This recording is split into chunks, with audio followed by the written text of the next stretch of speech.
Assalamualaikum warahmatullahi wabarakatuh. Halo semuanya. Di sini saya akan menjawab tugas 1 dari mata kuliah logika. Mari kita simak bersama-sama. Pertanyaan pertama.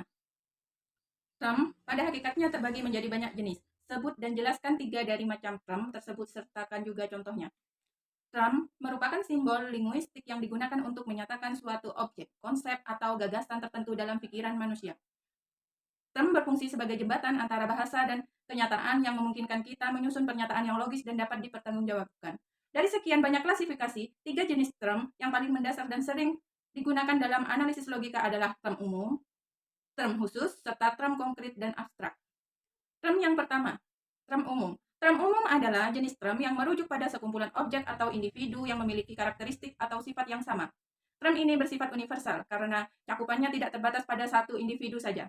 Sebagai contoh, kata manusia merupakan term umum yang mencakup semua individu manusia, baik itu Ali, Siti, maupun tokoh sejarah seperti Socrates. Dalam kalimat semua manusia pasti mati, kata manusia berfungsi sebagai term umum yang menjelaskan satu kelas makhluk hidup tertentu. Term yang kedua, term khusus. Term khusus merujuk pada satu individu atau objek tertentu yang spesifik. Term ini tidak dapat digeneralisasi karena mengarah pada satu entitas tunggal. Contohnya, nama-nama seperti Socrates, Jakarta, dan Gunung Merapi. Dalam kalimat Socrates adalah manusia. Kata Socrates merupakan term khusus karena hanya merujuk pada satu orang tertentu dalam sejarah filsafat Yunani.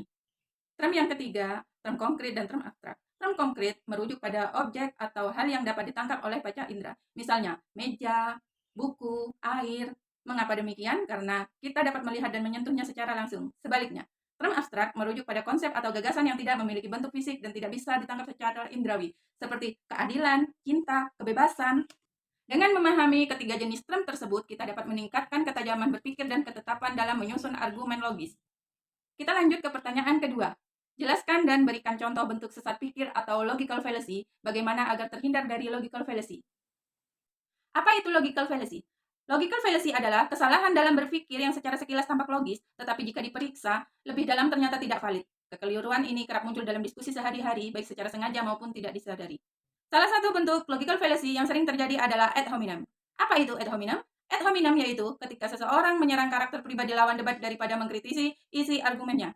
Misalnya, dalam perbincangan tentang sistem pendidikan, seseorang berkata, "Kamu tidak punya hak bicara soal pendidikan karena kamu tidak pernah mengajar." Pernyataan ini tidak membahas substansi argumen yang diajukan, melainkan menyerang latar belakang orang tersebut. Untuk mencegah terjebak dalam sesat pikir, penting untuk membangun kemampuan berpikir kritis. Hal ini dilakukan dengan cara memusatkan perhatian pada isi dan struktur argumen, menggunakan data dan bukti yang relevan, serta mengenali jenis-jenis kekeliruan berpikir agar dapat menghindarinya. Selain itu, terbuka terhadap pendapat yang berbeda dan siap mengakui kesalahan juga merupakan bagian penting dari penalaran logis. Kesimpulan dari dua pertanyaan di atas, term dan logical fallacy memainkan peran krusial dalam membangun penalaran yang sehat.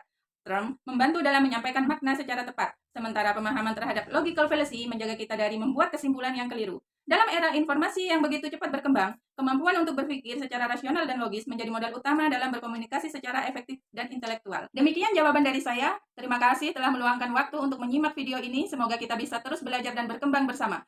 Salam semangat dari mahasiswa UT. Wassalamualaikum warahmatullahi wabarakatuh.